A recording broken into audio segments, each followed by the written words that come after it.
Assalamualaikum warahmatullahi wabarakatuh.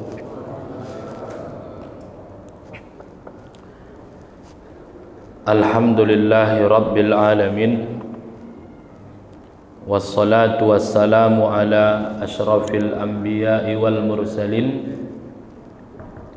wa ala alihi wa sahbihi wa man tabi'ahum bi ihsanin ila yaumiddin. Subhanaka la ilma lana illa ma 'allamtana innaka antal alimul hakim.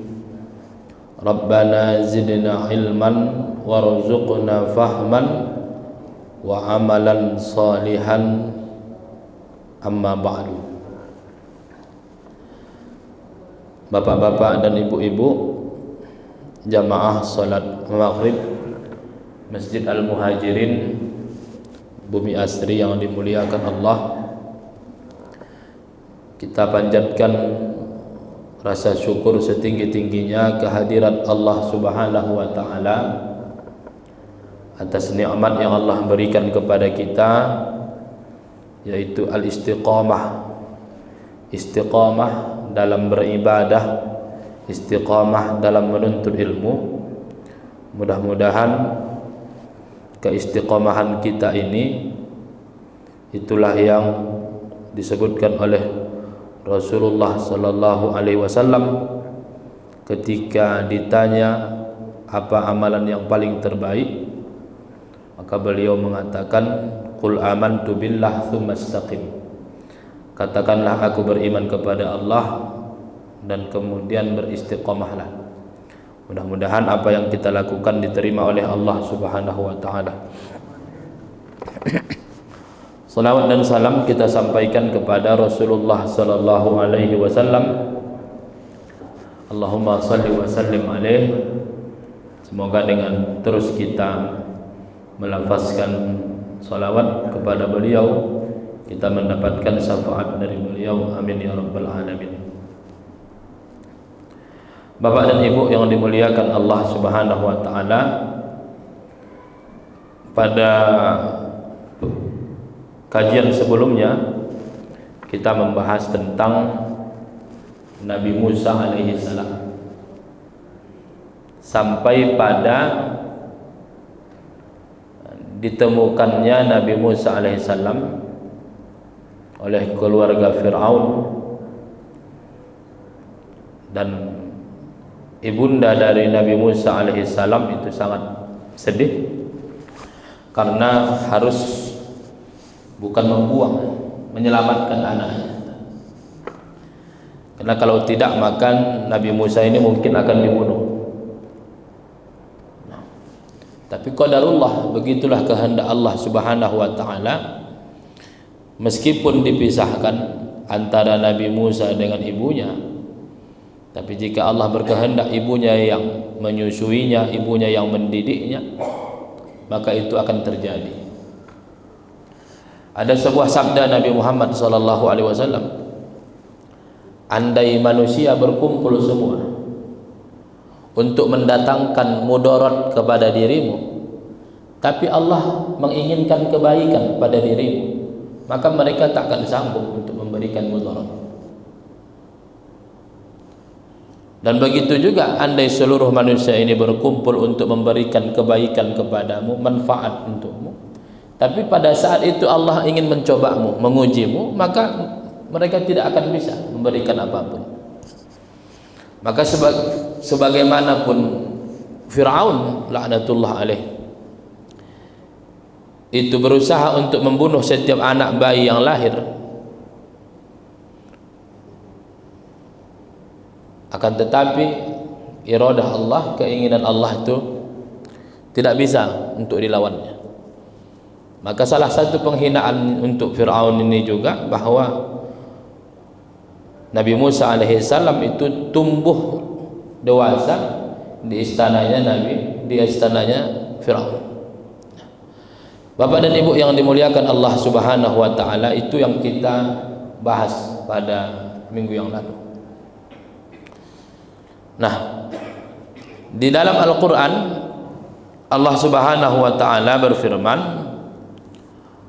walamma balagha ashuddah wastawa atainahu hukman wa ilma wa kadzalika najzil muhsinin. Ketika Nabi Musa itu sudah sampai pada usia dewasa, maka kami berikan kepadanya hikmah dan ilmu, kata Allah. Begitulah kami memberi balasan kepada orang-orang yang melakukan kebaikan. Jadi kalau kita singkat cerita ini Bapak dan Ibu, akhirnya ibu Nabi Musa alaihissalam itu menyusui Nabi Musa. Karena Nabi Musa alaihissalam yang saat itu masih bayi tidak ingin disusui siapapun. Maka ketika disebutkan ada seorang wanita, ternyata Nabi Musa mau. Dan itu pun diangkat selanjutnya menjadi orang yang mendidik Nabi Musa alaihissalam. Maka meskipun di istana Fir'aun, Nabi Musa ini dididik oleh ibunya dengan pendidikan yang sangat baik. Sampai dewasa, Nabi Musa alaihissalam diberikan Allah Ta'ala hikmah, diberikan Allah Ta'ala ilmu.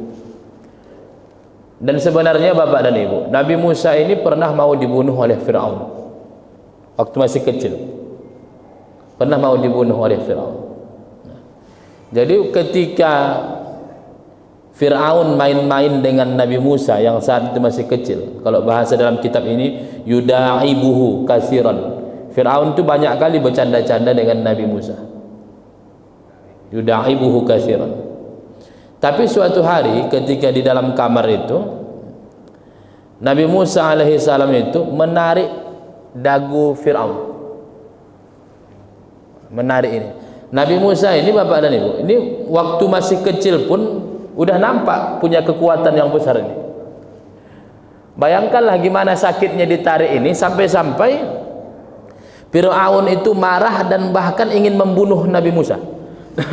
Ketika bayangkan gimana sakitnya itu. Berarti kan luar biasa kuatnya Nabi Musa, masih kecil. Jadi ditarik ini dagunya ini. Ditarik sampai saking sakitnya Fir'aun itu mau membunuh. Nampaknya ini nanti yang mau membunuh aku besar nanti. Maka kata istri Fir'aun, jangan marah dengan dia. Dia itu masih kecil katanya. Enggak, tapi lain ini katanya. Dia ini memang anak kecil, tapi lain ini katanya. Aku mau membunuh dia ini. Begitulah. Tapi kata istri Fir'aun mencoba untuk menenangkan, jangan. Dia ini masih sama dengan anak-anak yang lain yang menarik dagu Fir'aun itu ya karena mau main-main. Tapi Fir'aunnya mungkin karena udah sakitnya luar biasa, beda dengan yang lain. Makanya Fir'aun, ayo kita uji ini. Kita uji Musa ini. Diujilah. Anak kecil ini kan nggak tahu dia mana yang bahaya, mana yang bermanfaat untuk dia. Maka dihidangkanlah ada dua. Yang pertama, di piring pertama di situ ada biji-bijian, durrah, biji-bijian. Yang kedua di situ ada bara api. Ini Fir'aun begini. Ini kalau anak kecil ini ngambil biji-bijian, berarti inilah memang dia anak yang mau membunuh aku. Berarti berakal dia walaupun masih kecil. Jadi ketika dihadapkanlah biji-bijian sama bara api itu, tangan Nabi Musa yang masih kecil ini itu mengarah ke biji-bijian itu. Itu kalau diambil Nabi Musa biji-bijian itu, Fir'aun membunuh Nabi Musa waktu kecil. Tapi Allah Ta'ala perintahkan malaikat Jibril untuk menggiring tangan Nabi Musa ke bara api itu. Dan anak kecil biasanya kalau dia mengambil sesuatu pasti masuk mulut pertama. Dapat tutup botol masuk mulut. Masih kecil. Artinya yang belum belum bisa dikatakan belum tamyiz, belum sampai umur 7 tahun belum. Belum bisa membedakan. Makanya ketika Nabi Musa alaihissalam itu mengambil bara api itu, langsung kena ke mulutnya, ke lidahnya. Disitulah sebenarnya Bapak dan Ibu sebab kenapa lidah Nabi Musa itu itu tidak sefasih orang-orang yang lain. Kan ada doanya kan? Wahlul 'uqdatam min lisani yafqahu qawli yafqahu qawli. Ya Allah, bukakan ini lidahku yang apa ini? Yang terikat ini. Itu karena sebab ini, kejadian ini. Jadi tidak selancar orang-orang. Nabi Musa sulit untuk berbicara selancar orang itu, sulit. Itu karena memang waktu kecil lidahnya sudah kena bara api itu. Jadi ketika itu fadhahika fir'aunu wa sakata, maka melihat Nabi Musa yang kepanasan megang bara api itu, ketawa Firaun. Tertawalah Firaun. Makanya setelah itu Nabi Musa sampai dewasa itu hidup di istana Firaun ya aman-aman saja, nggak ada masalah. Tapi sejak itulah Nabi Musa lidahnya ini bermasalah. Kalau kita mungkin bisa bilang apa ya, anak-anak itu kan ada yang celat. Jadi ternyata Nabi Musa itu salah satu penyebabnya adalah itu. Wahlul 'uqdatam min lisani, ya Allah, apalah, coba lepaskanlah lipatan lidahku ini. Maka tumbuhlah Nabi Musa alaihissalam, dan hati Nabi Musa alaihissalam ini diberikan Allah Ta'ala ketika dewasa hikmah dan ilmu. Jadi makanya Bapak dan Ibu, ketika Nabi Musa melihat keburukan-keburukan, kezaliman-kezaliman, Nabi Musa itu hatinya langsung menolak itu. Walaupun beliau hidup di istana Firaun, tapi ketika beliau melihat ada keburukan, ada kebatilan, ada kesalahan, beliau itu tegas mengatakan ini salah, ini salah, ini salah. Jadi ternyata keberanian Nabi Musa untuk mengkritik kejadian-kejadian yang di sekelilingnya ini sampai kepada Firaun. Ini sampai kepada Firaun. Tapi Firaun belum mengambil pedulilah untuk apa yang dilakukan Nabi Musa. Sampai Nabi Musa ini menyalahkan orang-orang Mesir yang saat itu menyembah berhala-berhala saat itu. Nah, jadi awalnya memang orang Mesir itu menyembah berhala. Sampai akhirnya nanti orang Mesir itu menuhankan Firaun. Nah, jadi apa yang dilihat Nabi Musa alaihissalam disalahkan. Sampai disalahkanlah kemudian penyembahan berhala itu diapakan. Ternyata disitulah Nabi Musa sudah mulai kembali menjadi perhatian Firaun. Sampai akhirnya ada kejadian Nabi Musa alaihissalam melihat orang Ibrani atau Bani Israel yang sedang cekcok dengan orang Mesir. Dan akhirnya Nabi Musa memukul orang Mesir itu dan kemudian mati. Tapi orang nggak tahu Bapak dan Ibu siapa yang sebenarnya yang memukul orang Mesir yang mati itu, nggak tahu. Jadi nggak ketahuan. Bagaimana ketahuannya? Ketahuannya itu ketika ada dialog antara Nabi Musa alaihissalam dengan orang Bani Israel yang dibelanya itu. Jadi ketika ada dialog antara Nabi Musa dengan orang Bani Israel yang dibelanya, Nabi Musa sedikit marah ini sama orang Bani Israel yang dibelanya. Kemudian dia mengatakan, wahai Musa, apakah engkau mau membunuhku sebagaimana engkau membunuh orang kemarin? Dan ternyata itu didengarkan orang. Disitulah ketahuan bahwasanya orang Mesir yang mati kemarin, dia mati dipukul Nabi Musa alaihissalam. Disitulah Firaun mengarahkan tentaranya untuk menangkap Nabi Musa alaihissalam. Dan ini pula lah nanti Bapak dan Ibu di akhirat nanti ketika kita berkumpul di padang mahsyar. Jadi seperti yang kita kaji dahulu, ketika ditiupkan sangkakala yang kedua, maka kita akan dibangkitkan dalam keadaan telanjang. Dan dalam hadis disebutkan manusia yang pertama akan diberikan pakaian adalah Nabi Ibrahim alaihissalam. Kenapa Nabi Ibrahim yang disebutkan orang yang pertama diberikan pakaian pada hari kiamat? Karena Nabi Ibrahim pernah ditelanjangi ketika dicampakkan ke dalam api itu. Jadi kemuliaannya itu digantikan pada hari kiamat. Dialah orang yang pertama diberikan pakaian. Maka timbul pertanyaan, masa Nabi Ibrahim duluan yang berpakaian daripada Nabi Muhammad? Maka ulama kita mengatakan, yang mengatakan Nabi Ibrahim orang pertama dikasih pakaian itu adalah Nabi Muhammad. Nabi Muhammad yang mengatakan. Jadi maksudnya setelah dia Nabi Ibrahim. Jadi tetaplah Nabi Muhammad yang pertama kali diberikan pakaian itu. Nah, setelah kita dibangkitkan, kita akan digiring, ada yang pakai kendaraan, ada yang berjalan dengan wajahnya, sampailah kita di satu padang, namanya itu padang mahsyar. Di sanalah kita akan menerima buku catatan amal, di sanalah kita akan dihisab, di sanalah kita akan ditimbang amal ibadah kita. Tapi sebelum dihisab itu, manusia menantikan penghisaban itu dalam waktu yang luar biasa. Maka seburuk-buruk manusia, dia akan merasakan penantian itu ada sekitar 50.000 tahun. Tapi bagi orang-orang beriman, penantian itu hanya waktu antara asar sama maghrib saja. Disitulah umat manusia berbondong-bondong mencari Nabi Adam alaihissalam. Wahai Nabi Adam, engkau adalah manusia pertama, Allah ciptakan engkau dengan tangannya, maksudnya dengan kekuasaan Allah. Maka mintalah kepada Allah untuk memberikan syafaat kepada kami, biar penantian yang panjang ini berakhir di padang mahsyar. Maka Nabi Adam mengatakan, astahyi min liqa'i rabbi, aku malu jumpa dengan Allah karena aku pernah melanggar perintahnya. Aku dilarang mendekati sebuah pohon, tetapi aku dekati. Aku malu jumpa dengan Allah. Pergilah kalian kepada Nabi Nuh alaihissalam. Maka Nabi Nuh pun begitu. Astahyi min liqa'i rabbi, aku malu bertemu dengan Allah karena aku pernah meminta sesuatu yang tidak aku ketahui.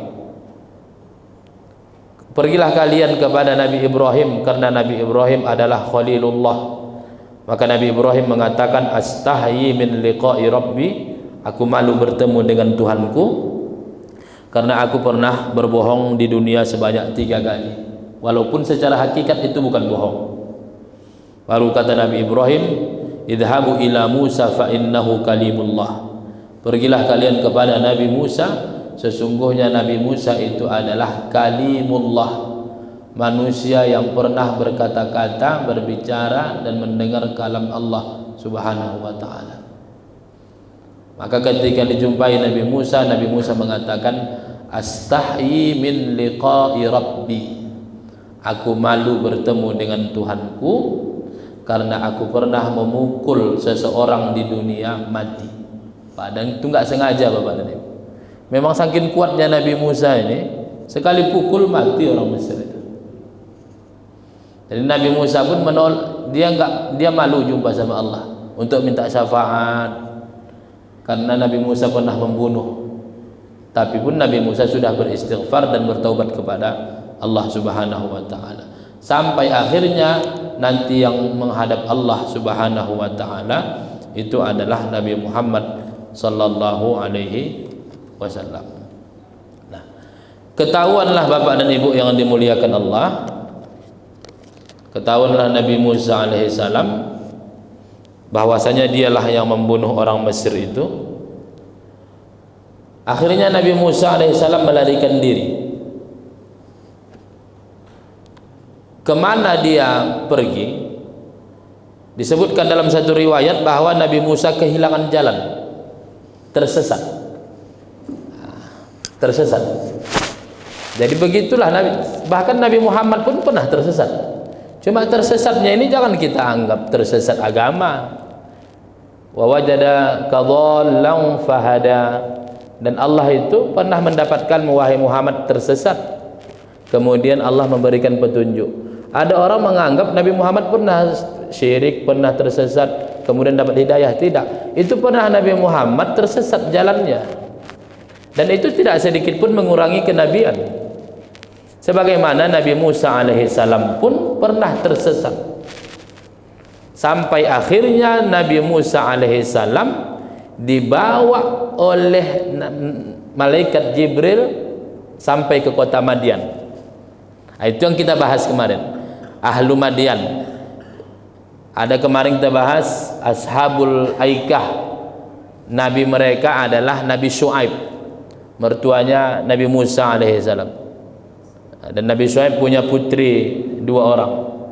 Dan penduduk Madian ini yang kemarin kita bahas, mereka melakukan kecurangan dalam jual beli, mereka juga melakukan pembegalan umat Nabi Syuaib ini, dan sudah dihancurkan oleh Allah Subhanahu wa taala. Sudah dihancurkan. Ke negeri inilah Nabi Musa alaihissalam digiring oleh malaikat Jibril ke negeri Madian ini. Salah satu hikmahnya adalah negeri Madian ini adalah negeri yang jauh dari Mesir, yang kekuasaannya tidak terjamah oleh Firaun. Karena nanti di sini di negeri ini Nabi Musa alaihissalam akan tinggal bersama mertuanya Nabi Syuaib itu selama 10 tahun. Jadi itulah kenapa hikmahnya dilarikan Nabi Musa alaihissalam digiring ke Madian. Karena daerah ini adalah daerah yang tidak tersentuh oleh kekuasaan Firaun. Dan Nabi Musa alaihissalam hidup dewasa, memiliki hikmah, kemudian memiliki ilmu pengetahuan yang diberikan Allah, ditanamkan di dalam hatinya. Dan di situ pula lah Bapak dan Ibu yang dimuliakan Allah, terlihat dan diceritakan sifatnya Nabi Musa alaihissalam. Yaitu singkat ceritanya, Nabi Musa alaihissalam melihat banyak orang-orang yang antri untuk mengambil air. Dan Nabi Musa alaihissalam melihat ada 2 perempuan, itulah anak dari Nabi Syuaib. 2 perempuan yang ngantrinya paling belakangan. Kata Nabi Musa alaihissalam kepada 2 perempuan ini, kalian kenapa di sini? Katanya, kami menunggu para lelaki ini siap mengambil air. Seharusnya yang mengambil air ini ayah kami, Nabi Syuaib. Tapi karena beliau sudah tua, maka kami yang mengambil air. Dan laki-laki yang di depan kami ini semuanya kuat-kuat ya. Kami nggak mungkin mendahului mereka, jadi kami biarkan mereka mengambil air dulu, baru kami mengambil air. Disitulah pertemuan Nabi Musa alaihissalam. Jadi dan Nabi Musa alaihissalam membantu kedua perempuan ini. Dan ketika 2 perempuan ini pulang, diceritakanlah tentang Nabi Musa alaihissalam. Jadi kalau udah sama-sama Nabi, Bapak dan Ibu, karena sumbernya satu, itu connect-nya itu lebih cepat ya. Jadi ketika diceritakan, kami tadi dibantu seorang laki-laki, diceritakan, oh coba panggil, cari dia orangnya. Ternyata Nabi Musa sedang istirahat di bawah pohon. Jadi ketika istirahat di bawah pohon, katanya ayah kami memanggilmu. Disitulah cerita Nabi Musa alaihissalam berjalan, yang 2 perempuan ini berjalan di depan, Nabi Musa berjalan di belakang. Tapi ada angin tersingkap, nampak betis. Kata Nabi Musa, udah kalian di belakang, saya di depan, kalian tunjukkan saja, belok kanan kanan, kiri kiri. Maka ini yang selalu menjadi adab kita dalam majlis. Bagaimana perempuan itu duduknya di belakang, kita di depan. Begitulah adabnya. Tidak wajar kita laki-laki berada di belakang perempuan. Kalau perempuan di belakang kita, itu nggak macam-macam pikiran perempuan. Tapi kalau laki-laki yang di belakang perempuan, tengkuk perempuan ditengok lah, betis ditengok lah, udah tertutup semua, mana yang bisa membentuk itu yang ditengok. Maka kata Nabi Musa, udah aku yang di depan, kalian di belakang. Ini diterapkan ini. Maka dalam sholat pun kita yang sana di belakang, kita di depan, jangan samping-sampingan. Tapi Ustadz di Mekah dulu kan, bapak yang saya rasa haji tahun 2010 ke bawah pasti merasakan juga itu. Sholat depan Ka'bah itu kanan perempuan, kiri perempuan. Memang ada tempat-tempat yang dikhususkan. Kayak kita lah melewati orang sholat itu di Mekah sama di Mina itu dikhususkan, nggak ada masalah. Tapi kita lah di sholat depan Ka'bah itu, mohon maaf sedikitnya pun tak ada terpikir dengan perempuan yang di samping kanan, mau orang Turki mau orang Iran terserahlah. Kita depan Ka'bah fokus kita. memang diistimewakan tempat itu. Maka Nabi Musa alaihissalam mengatakan, aku yang di depan, kalian di belakang, arahkan sajalah gitu. Arahkan saja. Maka Nabi Musa alaihissalam berjalan dan jumpa dengan Nabi Syuaib. Bayangkan Bapak dan Ibu, saat itu Nabi Musa belum diangkat jadi Rasul, sebagaimana Nabi Muhammad masih muda, belum diangkat jadi Rasul. Diangkat jadi Rasul jadi ketika umur 40. Tapi itu saya bilang, karena ini calon Rasul dan Nabi Syuaib adalah Rasul, itu connect-nya itu lebih kuat dia. Maka akhirnya anaknya itu mengatakan, Nabi Syuaib ini sudah lemah badannya. Kata anaknya apa? Ya, wahai ayahku, istajirhu. Laki-laki kayak begini ya ayah, yang harus dijadikan orang yang kita upah. Yang diupah itu harus laki-laki yang kayak begini. Apa sifat Nabi Musa yang mereka tunjukkan? Dia Nabi Musa itu qawiyun amin. Dia ini ya wahai ayahku, badannya kuat dan kemudian dia orangnya terpercaya, amanah. Dan itu telah dilihat oleh kedua anak ini. Tapi Bapak dan Ibu, bagaimanalah bayangkan di satu tempat itu Nabi Musa akan diupah. Di situ ada ayah Nabi Syuaib dan dua putrinya. Ini kalau di tempat kita bisa menimbulkan fitnah ini Bapak dan Ibu. Dua putri di situ, laki-laki yang bukan mahram gitu.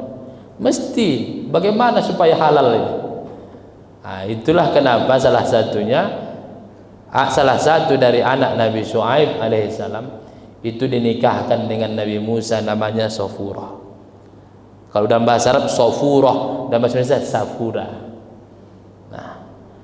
Jadi Nabi Musa alaihissalam disitulah menjadi seorang menantu, begitu juga di sanalah menjadi orang yang diupah oleh mertuanya.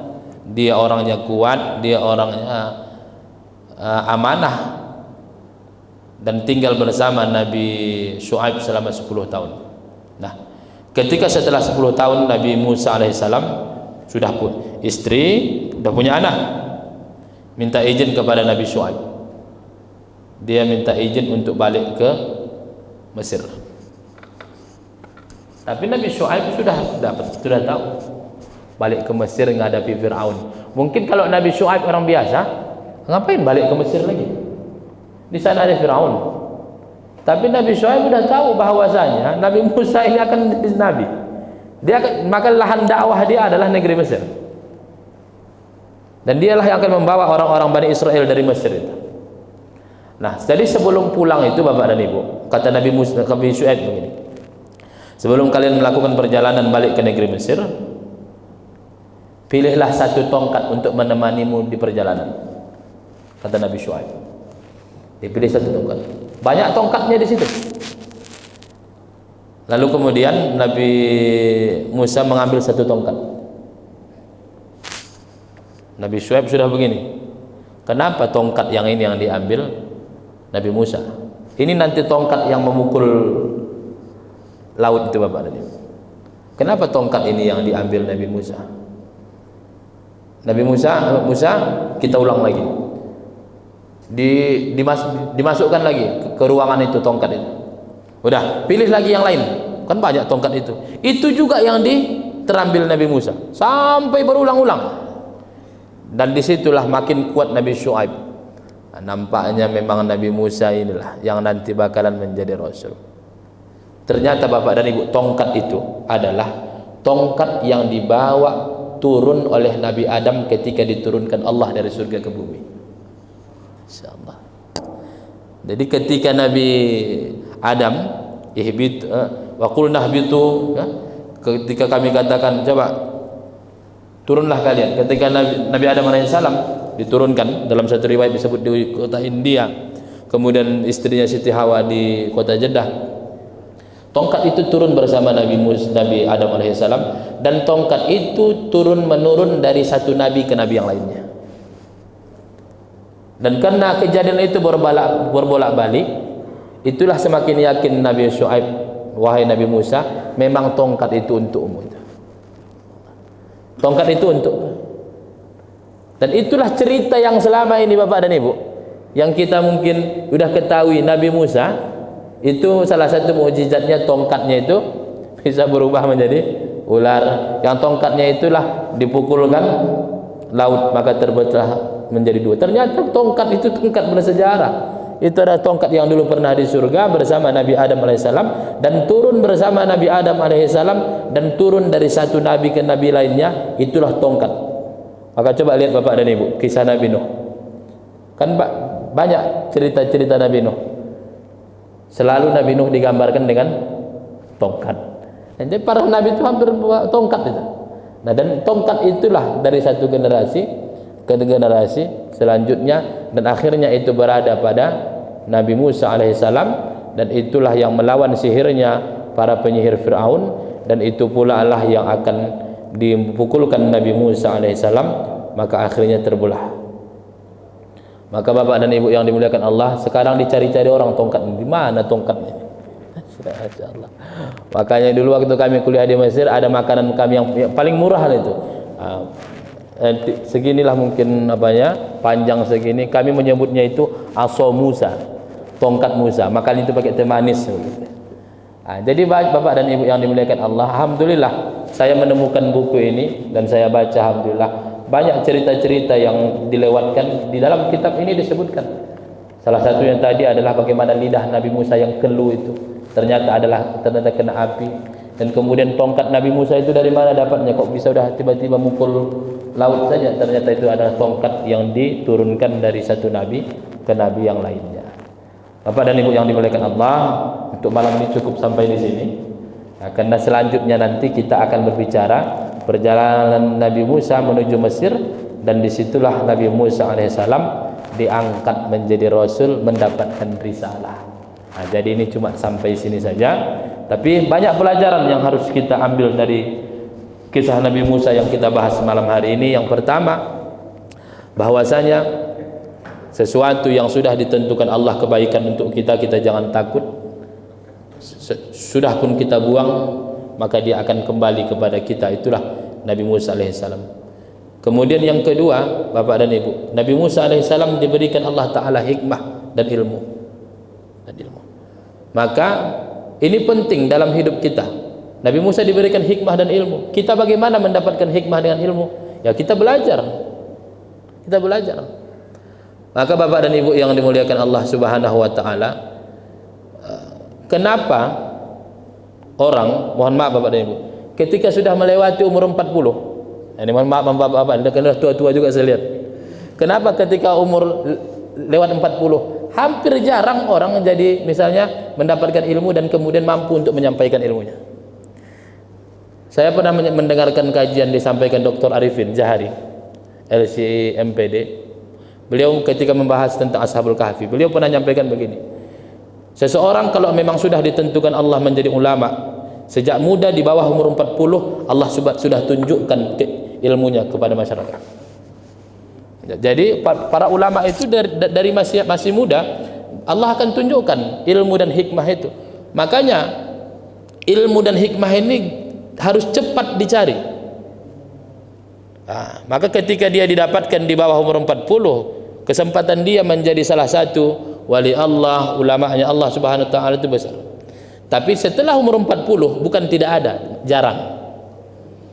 Maka kata beliau, ketika seseorang sudah ditentukan Allah jadi ulama, maka di bawah umur 40, maka cikal bakal keilmuannya itu akan sudah bisa dicicipi oleh orang-orang di sekelilingnya. Kemudian Bapak dan Ibu yang dimuliakan Allah, bapak-bapak mungkin ada yang masih aktif di perusahaan, ada yang masih aktif bekerja, maka pilihlah karyawan itu yang dua sifat ini. Satu sifatnya badannya kuat, letoy pun kita nggak mau juga Bapak dan Ibu kan, lembek dia, takut kita berubah nanti, laki-laki jadi perempuan. Jadi sifat kuat fisik itu perlu. Karena di kantor-kantor kerja jam 8 sampai jam 4, dia sanggup sampai jam 12. Mana kuat itu? Baru amin, baru dia dipercaya. Tetapi kekuatan dirinya dan kepercayaan itu harus dibuktikan, harus diuji. Maka seorang anak dari Nabi Syuaib, dia melihat kekuatan Nabi Musa dan melihat kepercayaan yang ada di dalam diri Nabi Musa.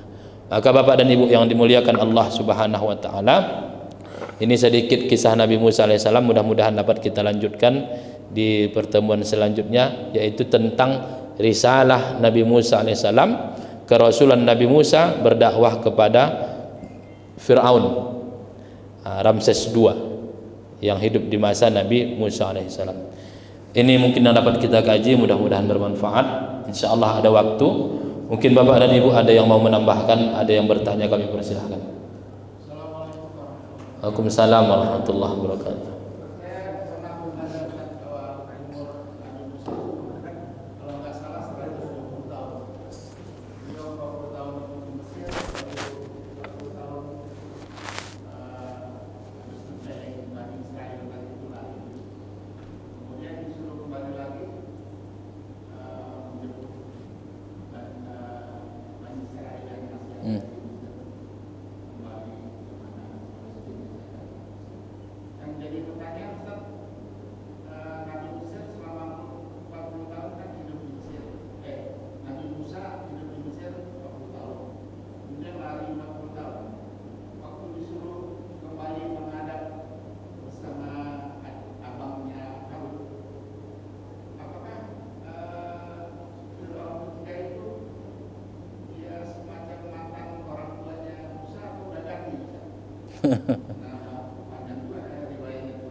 Waalaikumsalam. Bapak dan Ibu yang dimuliakan Allah, memang ada pendapat bahwa setiap nabi itu diangkat menjadi rasul di umur 40. Tapi ini tidak harus semuanya gitu. Kenapa? Karena ada memang nabi yang umur 33 tahun sudah diangkat ke langit, Nabi Isa alaihissalam. Jadi kalaupun pendapat itu benar, maka itu kebanyakan, bukan seluruhnya. Kalau kena keseluruhnya, maka pendapat itu dibantahkan, karena Nabi Isa diangkat ke langit itu di umur 33 tahun. Dan nanti akan turun 7 tahun, baru genap umurnya 40 tahun hidup di bumi. Nah, Bapak dan Ibu yang dimuliakan Allah, selama Nabi Musa alaihissalam hidup sebagai orang dewasa dan sudah diberikan Allah Ta'ala ilmu dan hikmah, pada saat itulah Nabi Musa sudah banyak bertentangan dengan Fir'aun. Apalagi Nabi Musa pun tahu kalau Fir'aun itu bukan ayah kandungnya. Sedangkan Nabi Ibrahim alaihissalam, Azar itu pamannya, pembuat berhala di negerinya, itu pun didakwahi oleh Nabi Ibrahim alaihissalam. Maka walaupun itu sampai Nabi Musa alaihissalam hidup dewasa di Fir'aun, di istana Fir'aun, tetapi sosok seorang ayah itu tidak berlaku pada Nabi Musa. Bukan tidak mensyukuri, tetapi karena Nabi Musa diberikan Allah Ta'ala hikmah, tahu dia mana yang benar, mana yang baik. Apalagi seorang raja, mana sempat-sempatnya banyak main-main dengan anak-anak. Walaupun disebutkan banyak bercanda, itu waktu di masa kecil lah, umur-umur 3 tahun, 4 tahun itu masih. Tapi ketika Nabi Musa alaihissalam sudah beranjak dewasa, itu kan beda sikapnya. Maka disebutkan meskipun di istana Fir'aun, pendidikan Nabi Musa secara fisik itu didapatkan dari ibunya. Nah, secara fisik lah apa-apa yang diajarkan. Nah, bahkan Nabi Musa alaihissalam lebih banyak hidup bersama ibunya. Maka ketika hatinya dikisi dengan ilmu dan hikmah, Nabi Musa alaihissalam mengetahui kebenaran dan kebatilan, dia memang menyalahkan. Cuma pada saat itu Nabi Musa memang sulit untuk berbicara dengan lidahnya, itu sulit. Makanya kan ketika Nabi Musa nanti mendapatkan risalah dari Allah, disuruh untuk berdakwah kepada mendakwahi Fir'aun, mengajak untuk menyembah Allah Subhanahu wa taala, dan saat itu Fir'aun sudah dituhankan. Jadi ketika Nabi Musa masih muda, itu orang-orang itu masih menyembah berhala, bukan menyembah Fir'aun. Tapi ketika Nabi Musa setelah 10 tahun itu, Nabi Musa balik lagi ke negeri Mesir dan mendapatkan risalah, itu keadaannya Fir'aun dah jadi Tuhan.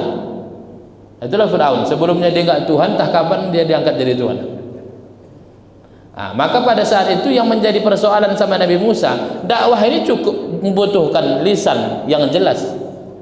Maka yang dikeluhkan Nabi Musa, dia takut dengan lisannya itu yang kalau ngomong itu takut tidak dipahami. Maka itulah salah satu doanya, wahlul 'uqdatam min lisani. Dan setelah itu diberikan Allah kelancaran dia dengan lidahnya itu. Dan dia menghadapi Fir'aun bukan lagi menghadapi seorang ayahnya, tetapi menghadapi orang yang sudah mengaku sebagai Tuhan. Maka siapa yang ditenggelamkan di laut itu, itulah Fir'aun yang hidup di masa Nabi Musa alaihi salam. Jadi Bapak dan Ibu yang dimuliakan Allah, bukan yang lain. Ahli sejarawan mengatakan bahwa Fir'aun yang hidup di masa Nabi Musa alaihi salam itu adalah Fir'aun yang kedua, Ramses yang kedua. Karena Fir'aun ini bukan nama orang, tapi nama raja. Setiap raja Mesir saat itu, maka dia dipanggil dengan Fir'aun. Sebagaimana setiap raja Yaman dulu panggilannya itu adalah Tubba. Wallahu a'lam. Baiklah Bapak dan Ibu, karena udah azan, insyaallah kita dilanjutkan di pertemuan selanjutnya insyaallah. Astaghfirullahalazim. Astaghfirullahalazim. Astaghfirullahalazim. Alladzi la ilaha illa huwal hayyul qayyum wa atubu ilaih. Alhamdulillahi rabbil alamin. Wassalatu wassalamu ala asyrafil anbiya'i wal mursalin wa ala alihi wa sahbihi ajma'in. Allahumma ighfir lana dhunubana wa dhunuba walidina warhamhum kama rabbawna shighara wa li jami'il muslimina wal muslimat wal mu'minina wal mu'minat al ahya'i minhum wal amwat innaka sami'un qaribun mujibud da'wat wa ya qadiyal hajat. Allahumma 'allimna ma yanfa'una wanfa'na ma 'allamtana rabbana zidna ilman warzuqna fahman wa 'amalan salihan. Allahumma aslih dhata bainina wa alif baina qulubina wahdina subulas salam. Rabbana atina fid dunya hasanah wa fil akhirati hasanah wa qina 'adzaban